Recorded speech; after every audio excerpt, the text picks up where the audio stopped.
પ્રકરણ 9 મૂળભૂત હકો, મૂળભૂત ફરજો અને રાજ્યનીતિના માર્ગદર્શક સિદ્ધાંતો. ભારતના બંધારણનું આમુખ, તેના મુખ્ય આધારસ્તંભો તથા વિશિષ્ટ લક્ષણોનો અભ્યાસ અગાઉના પ્રકરણમાં કર્યો.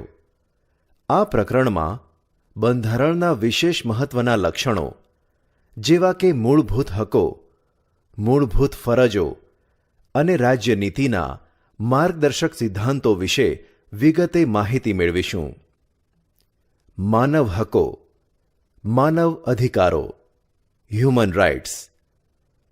વ્યક્તિમાત્રના અસ્તિત્વ અને તેના વ્યક્તિત્વના સર્વતોમુખી વિકાસ સાધવામાં મદદરૂપ એવી સામાજિક પરિસ્થિતિનું નિર્માણ થવું અને તે ચાલુ રહે એ અત્યંત આવશ્યક છે.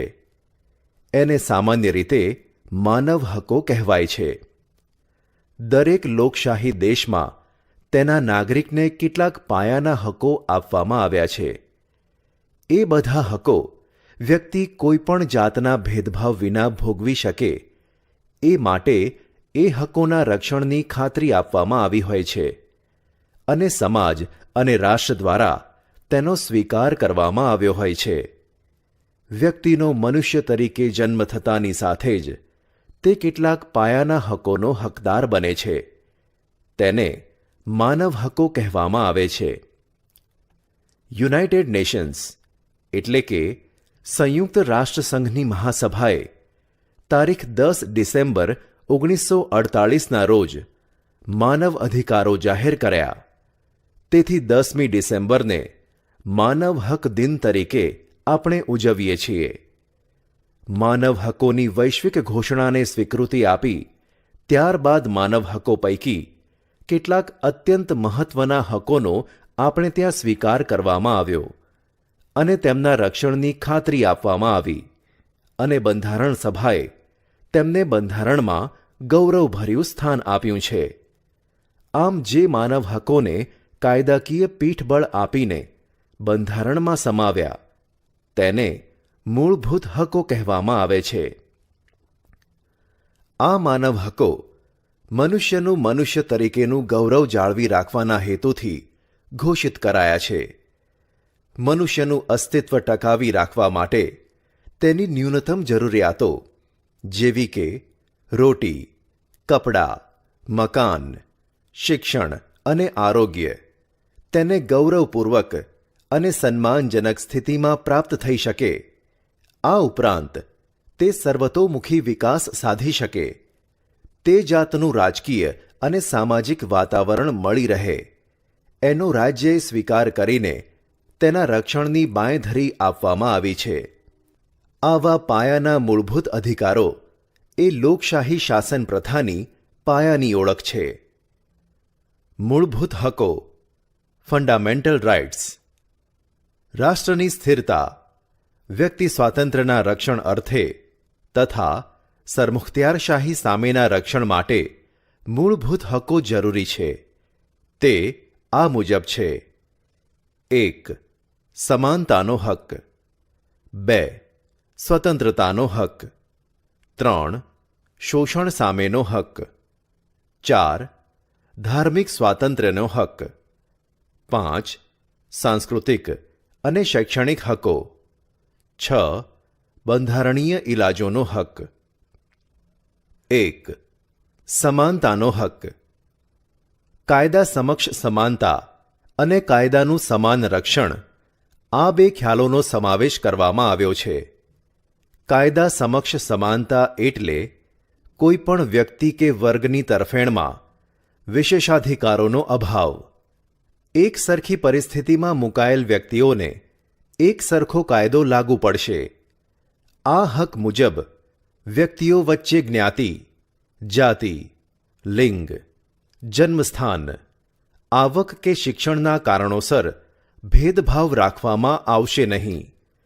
તેમની સાથે કાયદાનો વ્યવહાર એક સરખો રહેશે. વડાપ્રધાનથી માંડીને પટાવાળા સુધીની કક્ષાવાળી વ્યક્તિએ પોતે કાયદા વિરુદ્ધનું કૃત્ય કરેલ હોય તો તે બદલ સામાન્ય નાગરિકની જેમ સમાન ધોરણે તે જવાબદાર રહેશે અને સામાન્ય અદાલતના ચુકાદાને આધીન રહેશે.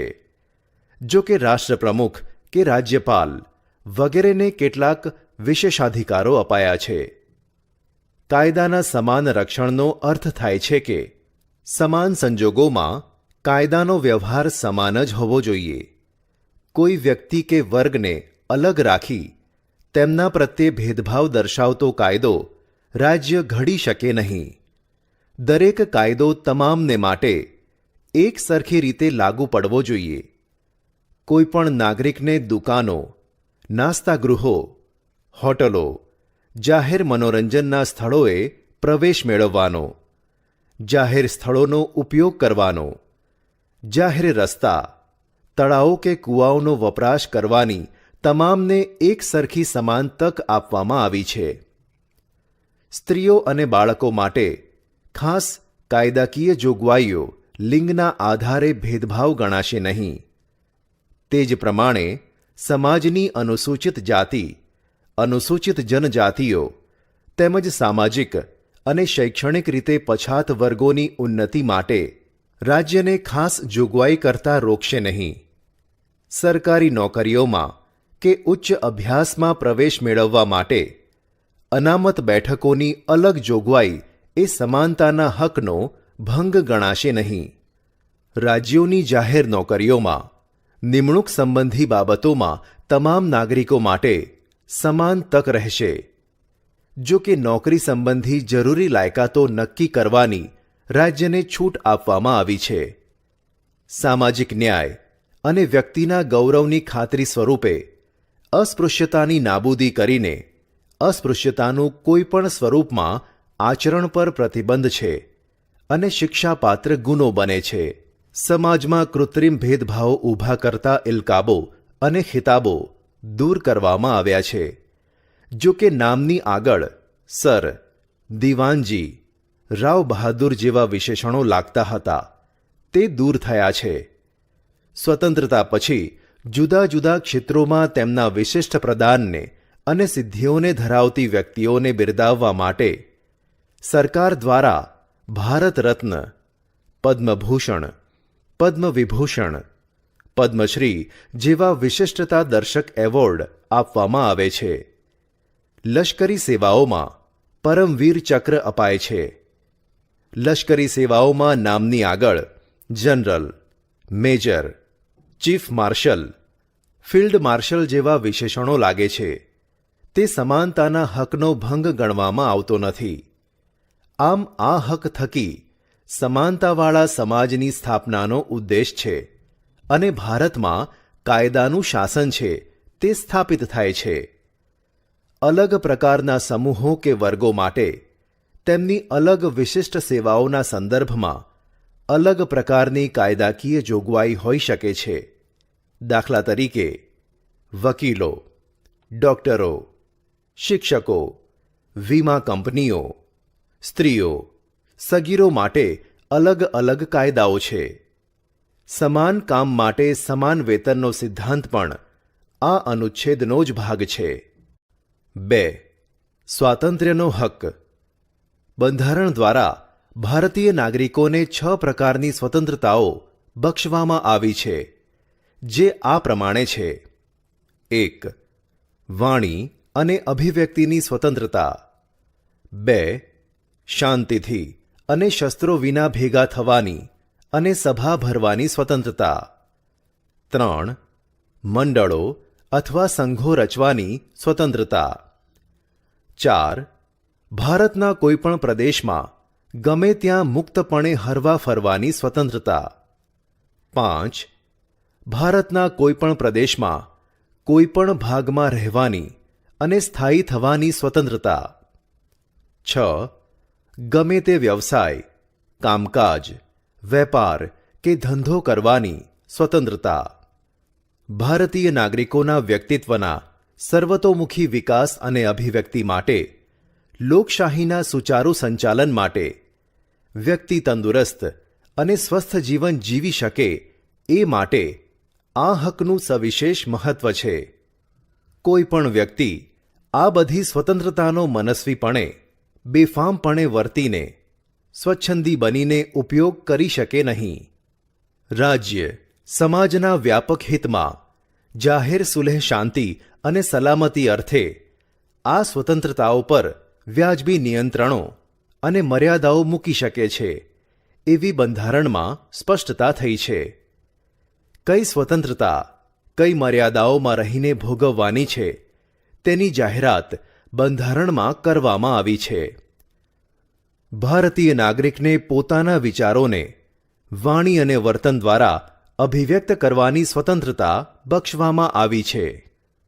લેખિત યા મૌખિક કે આંગિક અભિનય થકી એ વ્યક્ત કરી શકે છે, પરંતુ તે મુજબ અમર્યાદિત કે નિરંકુશ રીતે વર્તવાની કોઈને છૂટ નથી.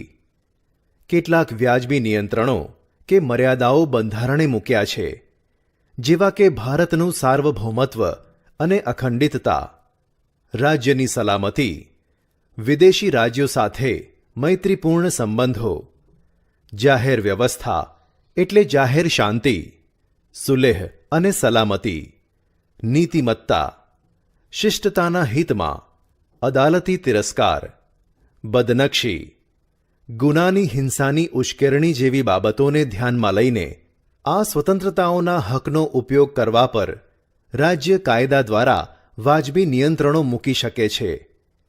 આ ઘણી બધી મર્યાદાઓ વાજબી છે કે નહીં તે નક્કી કરવાની સત્તા ન્યાયતંત્રની છે. અખબારી સ્વાતંત્ર્યમાં વિચારો અને અભિપ્રાયો થકી જાહેર હિતને આગળ ધપાવવાનો હેતુ છે, પરંતુ આ સ્વાતંત્ર્યનો અલગ ઉલ્લેખ થયો નથી. અભિવ્યક્તિની સ્વતંત્રતામાં તેનો સમાવેશ થઈ જાય છે. તાજેતરમાં 2009માં થયેલા બંધારણમાં સુધારા મુજબ 6 થી 14 વર્ષ સુધીની ઉંમરના તમામ બાળકોને નિઃશુલ્ક અને ફરજિયાત પ્રાથમિક શિક્ષણ મેળવવાનો મૂળભૂત અધિકાર છે. ગુનાના સમયે વ્યક્તિનું કૃત્ય ગુનો ન ગણાતું હોય તો તેને સજા કરી શકાય નહીં, તેમજ સજાની નિર્ધારિત જોગવાઈથી વધુ સજા કે એકના એક ગુના માટે એકથી વધુ વખત વ્યક્તિને સજા થઈ શકતી નથી. કાયદા દ્વારા સ્થાપિત જોગવાઈ મુજબ કોઈપણ વ્યક્તિને એના જીવન અને અંગત સ્વાતંત્ર્યથી વંચિત કરી શકાય નહીં. ધરપકડ કરાયેલ વ્યક્તિને ધરપકડ કરવાના કારણોની શક્ય તેટલી ત્વરાથી જાણ કર્યા સિવાય કસ્ટડીમાં રાખી શકાશે નહીં. તેને પસંદગીના ધારાશાસ્ત્રીની એટલે કે વકીલની સલાહ લેવાના અને બચાવ કરવાના તેના અધિકારનો ઇનકાર કરી શકાશે નહીં. તેમજ ધરપકડ કરાયેલ અને કસ્ટડીમાં રખાયેલ દરેક વ્યક્તિને તેની ધરપકડ કર્યાના 24 કલાકમાં સૌથી નજીકના મેજિસ્ટ્રેટ સમક્ષ રજૂ કરવામાં આવશે. મેજિસ્ટ્રેટની પરવાનગી વિના કોઈપણ વ્યક્તિને કસ્ટડીમાં રાખી શકાશે નહીં. પ્રતિબંધક અટકાયતી ધારા હેઠળ જે વ્યક્તિની ધરપકડ કરાયેલ હોય તેવી વ્યક્તિને આ બધી બાબતો લાગુ પડશે નહીં.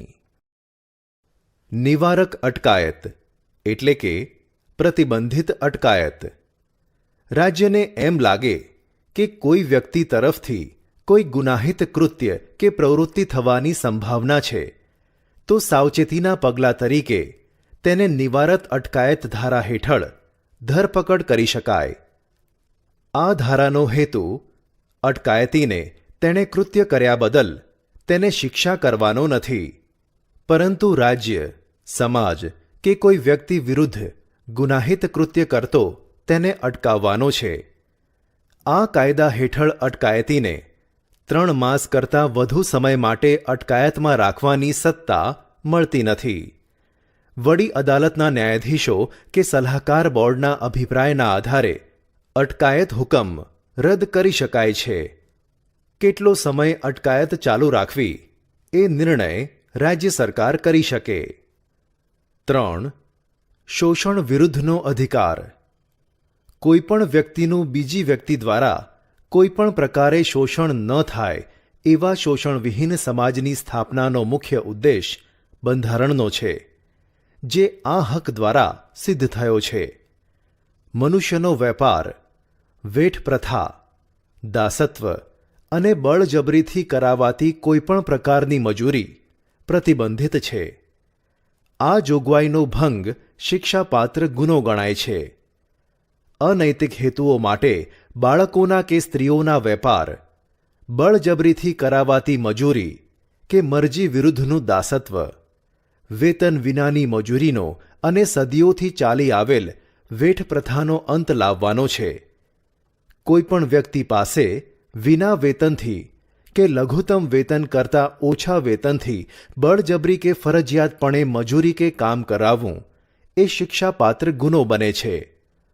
14 વર્ષથી નીચેની ઉંમરના કોઈપણ બાળકને કોઈ કારખાના, ખાણમાં કે જોખમી વ્યવસાયમાં, બાંધકામ, ગેરેજ, હોટલ કે લારી ગલ્લા કે ઘર નોકર તરીકે કોઈપણ કામમાં કામે રાખી શકાશે નહીં. બાળ મજૂરી નાબૂદી કાનૂન હેઠળ એ શિક્ષાપાત્ર ગુનો જાહેર કરાયો છે.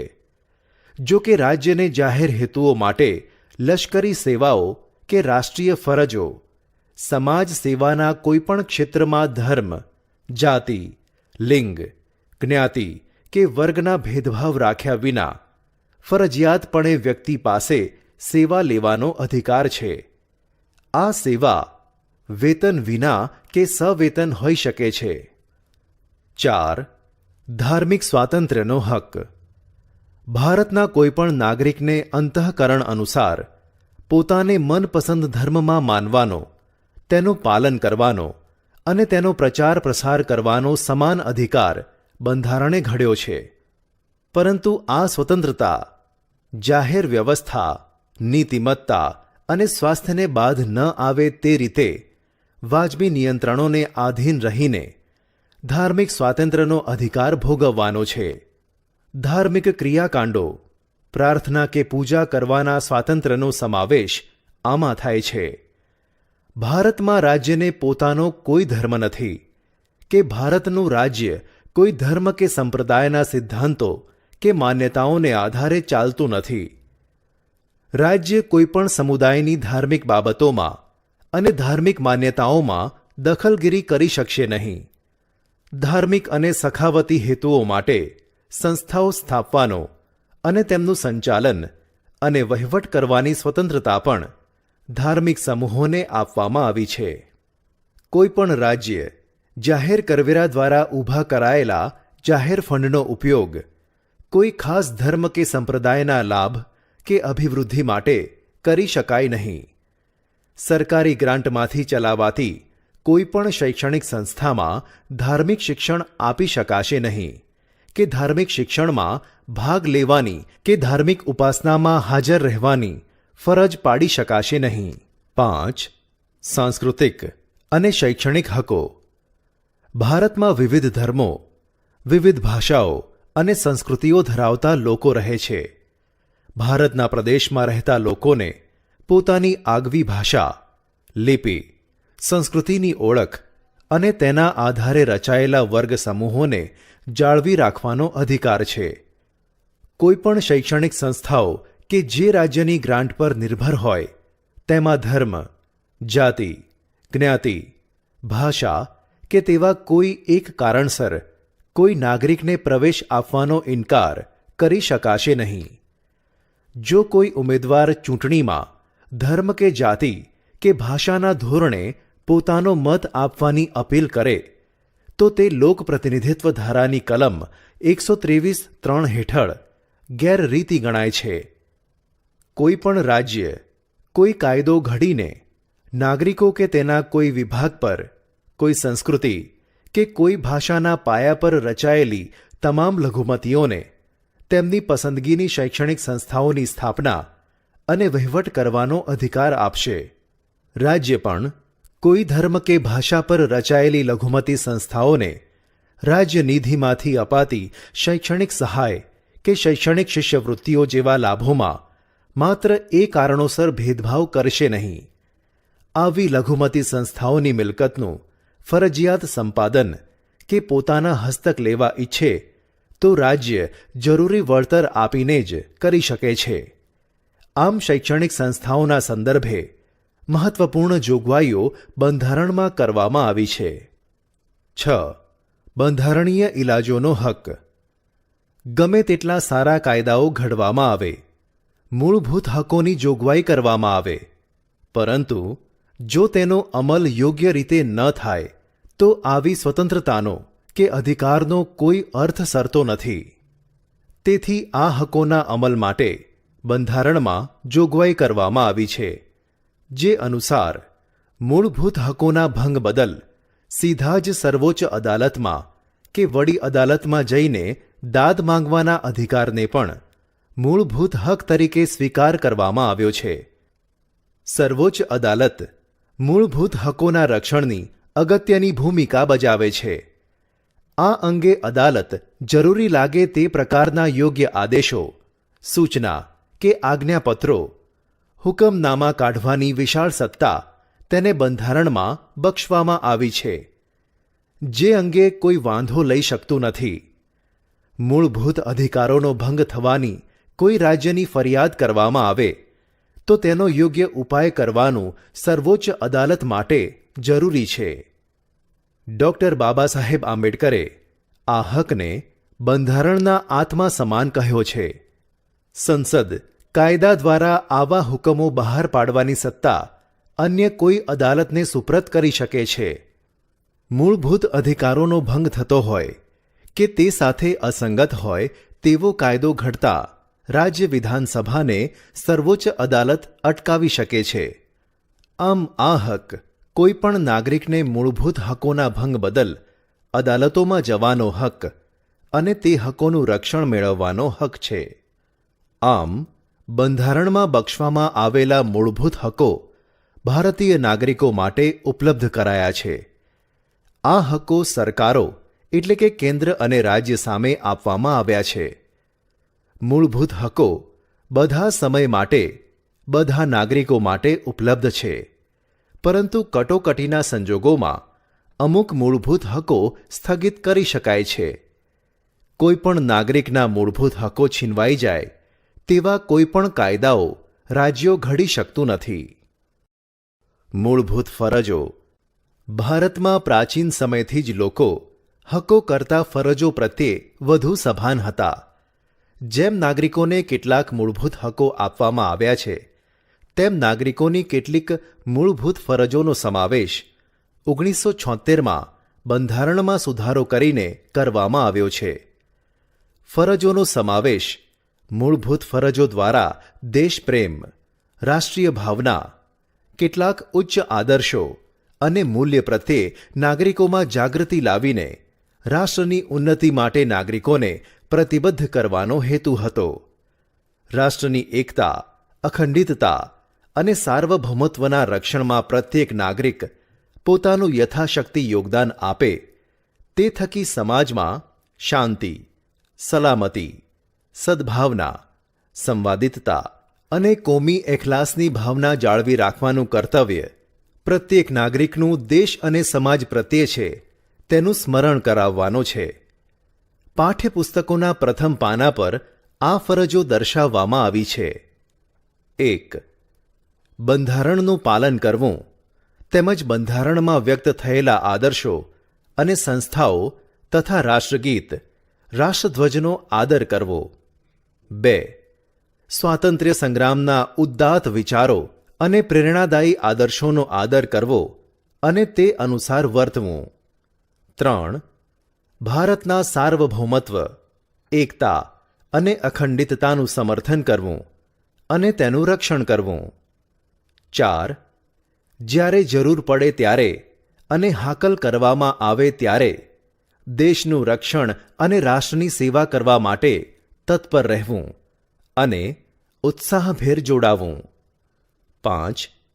ભારતના બધા લોકો વચ્ચે ભાઈચારાની ભાવનામાં વૃદ્ધિ કરવી, લોકો વચ્ચે સુસંવાદિતા સ્થાપવી અને સ્ત્રીઓના ગૌરવને હાનિ પહોંચાડનારા વ્યવહારોનો ત્યાગ કરવો. 6.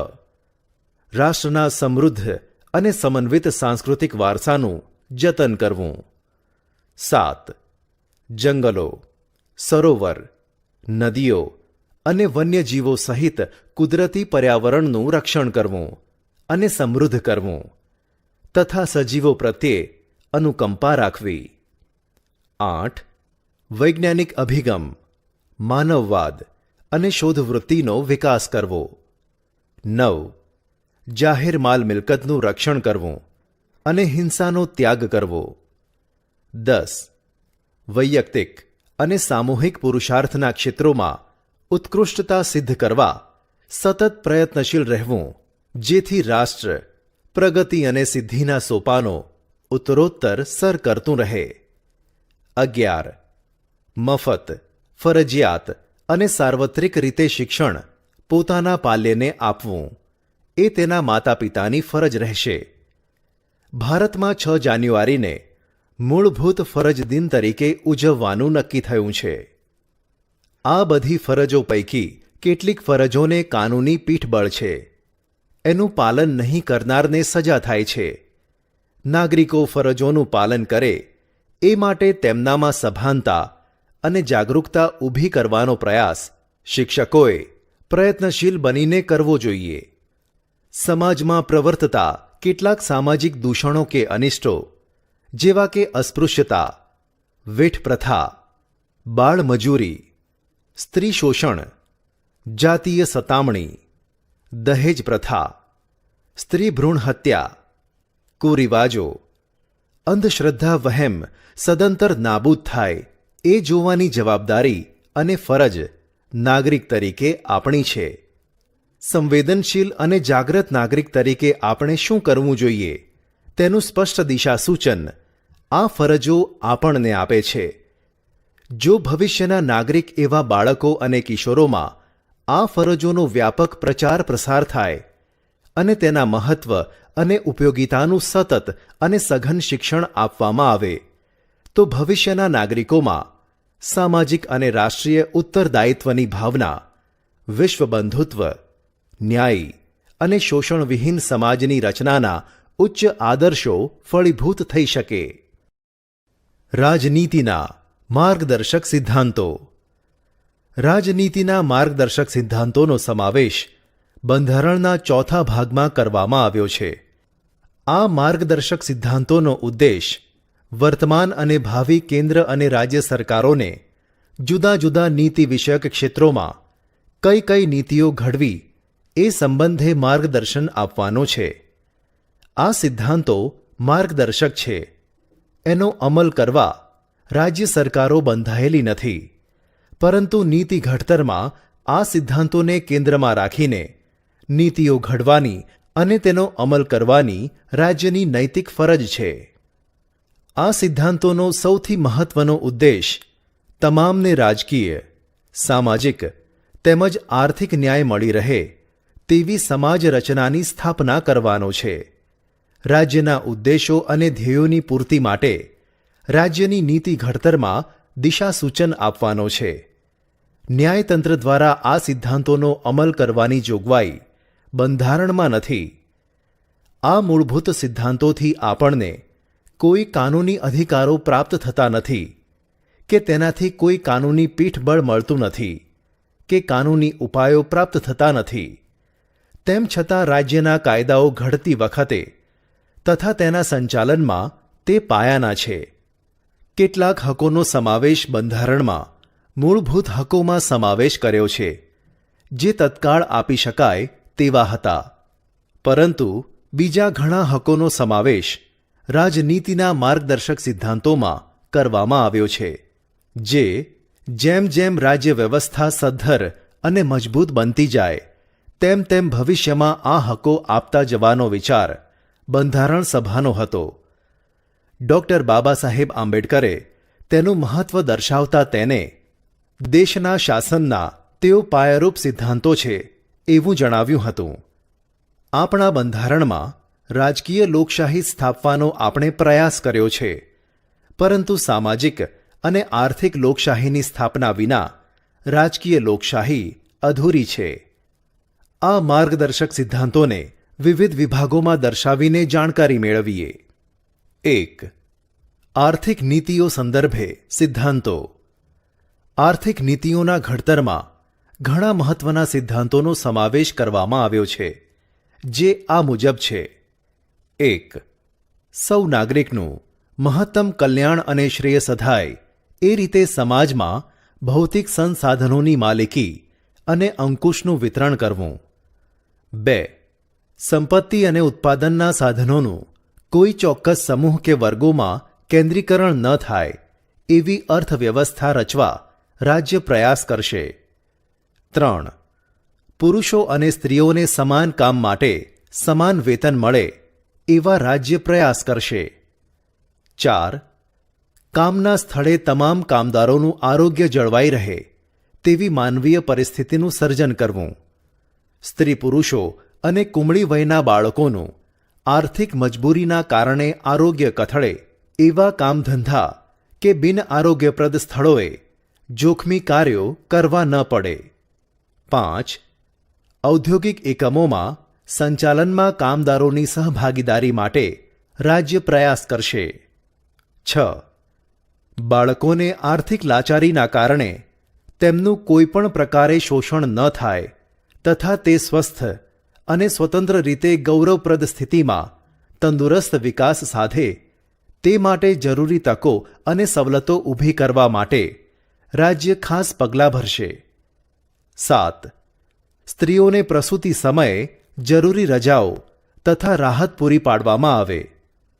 કામદાર રાજ્ય વીમા ધારો, બોનસ ધારો, પ્રસૂતિ રજાનો ધારો, ગ્રેચ્યુઇટી ધારો વગેરે કાયદાઓ માનવીય ધોરણે મળે તેવા ઉદ્દેશથી ઘડવામાં આવ્યા છે. 8. કૃષિ અને પશુપાલનનો આધુનિક અને વૈજ્ઞાનિક ધોરણે વિકાસ થાય તેવી વ્યવસ્થા કરવાનો પ્રયત્ન રાજ્ય કરશે. ગાયો, વાછરડાઓ, અન્ય દૂધાળા પ્રાણીઓ, ભારવાહક ઢોરોની ઓલાદોની જાળવણી માટે તથા બળદ, ગધેડા, ગાયોની કતલ અટકાવવા પ્રયાસ કરશે. 9. રાજ્યમાં સૌને ન્યાયની સમાન તક મળે. આર્થિક કે અસમર્થતાઓના કારણે કોઈ પણ જરૂરતમંદ નાગરિકને ન્યાય મેળવવા માટેની તકોનો ઇનકાર કરવામાં નહીં આવે તથા તેઓને મફત કાનૂની સહાય મળી રહે તેવો રાજ્ય પ્રબંધ કરે અને કાયદા ઘડશે. 2. સામાજિક નીતિઓ સંબંધી સિદ્ધાંતો. અનુસૂચિત જાતિઓ, અનુસૂચિત જનજાતિઓ, વંચિત સમૂહો જેવા સમાજના નબળા વર્ગોના શૈક્ષણિક અને આર્થિક હિતોના ઉત્કર્ષ માટે રાજ્ય વિશેષ પ્રયાસો કાળજીપૂર્વક કરવાના રહેશે, જ્યારે સામાજિક અન્યાય અને શોષણ સામે તેનું રક્ષણ કરશે. ભારતમાં રહેતા તમામ નાગરિકોને માટે સમાન દીવાની કાયદો ઘડવા, ન્યાય વ્યવસ્થાનું સંચાલન કરીને સૌને ન્યાય મળી રહે એ રીતે રાજ્ય પ્રયત્ન કરશે. લગ્ન, લગ્ન વિચ્છેદ, ભરણ પોષણ, સગીરો, દત્તક વિધાન, વસિયત વગેરેમાં એક સરખો દીવાની કાયદો ઘડીને સામાજિક ન્યાયની દિશામાં સરકાર પગલાં ભરશે. રાજ્યમાં સૌ નાગરિકોને કામ કરવાનો હક પ્રાપ્ત થાય. વૃદ્ધાવસ્થા, માંદગી કે અમંગલ પ્રસંગે, વિના વાંકે વેઠવી પડતી તંગીના અન્ય પ્રસંગે શિક્ષણ અને જાહેર સહાય પ્રાપ્ત થાય તે માટે અસરકારક જોગવાઈઓ કરશે. 3. રાજકીય અને વિદેશ નીતિ વિષયક સિદ્ધાંતો. 1. રાજ્ય ગ્રામ પંચાયતોની સ્થાપના કરવા માટે જરૂરી પગલાં ભરશે. તેઓ સ્વરાજ્યના એકમ તરીકે કાર્ય કરી શકે તે માટે તેમને જરૂરી સત્તા અને અધિકારો અને આર્થિક સહાય આપશે. 2. રાજ્ય સેવાઓમાં ન્યાયતંત્રને કારોબારીથી અલગ અને સ્વતંત્ર કરવા પગલાં ભરશે, જેથી ન્યાયાધીશો નિષ્પક્ષ, નીડર અને નિર્ભીક રીતે ન્યાય ચૂકવી શકે. 3. આંતરરાષ્ટ્રીય શાંતિ, સલામતી અને ઉન્નતિ માટે રાષ્ટ્રો વચ્ચે ન્યાયી અને માનપૂર્વકના સંબંધો જાળવવા માટે આંતરરાષ્ટ્રીય કાયદાઓ અને સંધિઓને લગતી ફરજો પ્રત્યેનો આદર વધારવા અને આંતરરાષ્ટ્રીય મતભેદો અને તકરારી પ્રશ્નોનું લવાદ દ્વારા શાંતિમય નિરાકરણ લાવવાનો પ્રયત્ન રાજ્ય કરશે અને એ બાબતોને અગ્રિમ પ્રોત્સાહન આપશે. 4. શૈક્ષણિક અને સાંસ્કૃતિક નીતિઓ સંબંધી સિદ્ધાંતો. 14 વર્ષની ઉંમર સુધીના તમામ બાળકોને બંધારણના આરંભ થયાના 10 વર્ષની અંદર મફત અને ફરજિયાત શિક્ષણ પ્રાપ્ત થાય એ માટે રાજ્ય પ્રયાસ કરશે. જે હવે મૂળભૂત હક બન્યો છે. રાષ્ટ્રીય મહત્વ તરીકે જાહેર કરાયેલા દરેક કલાત્મક અને ઐતિહાસિક મહત્વ ધરાવતા સ્મારકો, સ્થળો, કલાકૃતિઓ, ઇમારતોનું, પદાર્થોનું યથાપ્રસંગ લૂંટફાટ, બગાડ, વિકૃતિ, સ્થળાંતર, નિકાલ કે તેનો નાશ થતો અટકાવવાનો અને રક્ષણ કરવાની રાજ્યની ફરજ રહેશે. આમ રાષ્ટ્રના સાંસ્કૃતિક અને ઐતિહાસિક વારસાનું યોગ્ય રીતે જતન થાય તે જોવાનો ઉદ્દેશ છે. 5. આરોગ્ય વિષયક નીતિઓ સંબંધી સિદ્ધાંતો. 1. લોકોનું આરોગ્ય અને પોષણનું સ્તર સુધરે એ માટે રાજ્ય પ્રયાસ કરે તથા જાહેર આરોગ્ય અને જનસુખાકારી વધારવાને માટેના પગલાંને રાજ્ય પોતાની પ્રાથમિક ફરજોમાં ગણશે. 2. આરોગ્ય માટે હાનિકારક એવા કેફી પદાર્થો, પીણા, નાશયુક્ત કે માદક દ્રવ્યો વગેરે પર રાજ્ય પ્રતિબંધ મૂકવાનો પ્રયાસ કરશે. ઔષધિના હેતુઓ સિવાયના માદક પીણા, ડ્રગ્સ અને નશાયુક્ત પદાર્થોના ઉપયોગ પર પ્રતિબંધ મૂકશે. 3. દેશના પર્યાવરણનું રક્ષણ થાય અને તેમાં જરૂરી સુધારા થાય એ માટે રાજ્ય પ્રયાસ કરે. દેશના જંગલો અને વનસૃષ્ટિના રક્ષણ માટેનો ખાસ પ્રબંધ રાજ્ય કરશે. 4. કામદારોને કામના સ્થળે આરોગ્યપ્રદ વાતાવરણ પ્રાપ્ત થાય તથા નવરાશની પળોમાં સામાજિક અને સાંસ્કૃતિક વિકાસની પૂરતી તકો તેઓને પૂરી પાડીને માનસિક તંદુરસ્તી બક્ષવા માટે મનોરંજનની સુવિધા મળી રહે તેવા પ્રયત્નો રાજ્યોને કરવા જણાવેલ છે. આમ રાજ્ય નીતિના માર્ગદર્શક સિદ્ધાંતોનો હેતુ એવી સમાજ વ્યવસ્થા અને રાજ્ય વ્યવસ્થા ઊભી કરવાનો છે જેમાં શક્ય હોય એટલું સત્તાનું વિકેન્દ્રીકરણ થાય, ધાર્મિક કે જ્ઞાતિ આધારિત ભેદભાવ રહિતની સમાજ રચનાનું સમતામૂલક, શોષણમુક્ત અને કલ્યાણલક્ષી સમાજ વ્યવસ્થા અને અર્થવ્યવસ્થા સ્થાપવાનો ઉદ્દેશ છે. અર્થાત સામાજિક લોકશાહી અને આર્થિક લોકશાહીની સ્થાપનાનો છે. સામાજિક સલામતી દ્વારા સમાજના નબળા વર્ગોના ઉત્કર્ષ માટે વિવિધ કલ્યાણકારી યોજનાઓનો અમલ રાજ્ય કરશે એવી અપેક્ષા રાખવામાં આવી છે. લોકશાહી કેવળ રાજકીય ક્ષેત્ર પૂરતી સીમિત ન રહે પણ સામાજિક અને આર્થિક ક્ષેત્ર સુધી તેનું વિસ્તરણ થવું જોઈએ, જે થકી શોષણ અને અન્યાયયુક્ત એવી સમતામૂલક, ન્યાયી સમાજ વ્યવસ્થાનું સ્વપ્ન સાકાર કરવાની જવાબદારી રાજ્ય સરકારને શિરે મૂકવામાં આવી છે. મૂળભૂત હકો રાજ્યની સત્તાને મર્યાદિત કરે છે, જ્યારે રાજ્યનીતિના માર્ગદર્શક સિદ્ધાંતો રાજ્યની સત્તાને વિસ્તારે છે. મૂળભૂત હકો રાજકીય લોકશાહી સ્થાપે છે, જ્યારે સિદ્ધાંતો સામાજિક અને આર્થિક લોકશાહી સ્થાપવાનું ધ્યેય ધરાવે છે. તેમની વચ્ચે કોઈ વિરોધ નથી, તેઓ એકબીજાના પૂરક છે.